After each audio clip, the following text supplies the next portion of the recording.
Viral flu દરમિયાન શું ખાવું? Viral flu.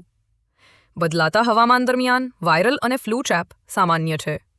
યોગ્ય આહાર શરીરને ઝડપથી સાજા કરવામાં મદદ કરી શકે છે.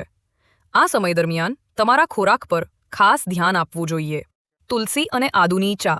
તુલસી અને આદુની ચા ચેપ સામે લડવામાં અને ખાંસી અને શરદીને શાંત કરવામાં મદદ કરે છે. હળદરનું દૂધ. હળદરમાં રહેલું કર્ક્યુમિન બળતરા અને દુખાવો ઘટાડે છે અને રોગ પ્રતિકારક શક્તિ વધારે છે. દહીં. તેમાં રહેલા પ્રોબાયોટિક્સ આંતરડાને સ્વસ્થ રાખે છે અને રોગ પ્રતિકારક શક્તિ વધારે છે. નાળિયેર પાણી. શરીરને હાઇડ્રેટ રાખે છે, નબળાઈ ઘટાડે છે અને મિનરલ્સ પૂરા પાડે છે. મોસંબી. આ ફળોમાં રહેલું વિટામિન સી ચેપ સામે લડે છે અને ઝડપી સ્વસ્થતાને પ્રોત્સાહન આપે છે. મધ. ગળાના દુખાવા અને ખાંસીને શાંત કરે છે અને તેમાં એન્ટીબેક્ટેરિયલ ગુણધર્મો પણ છે. લસણ.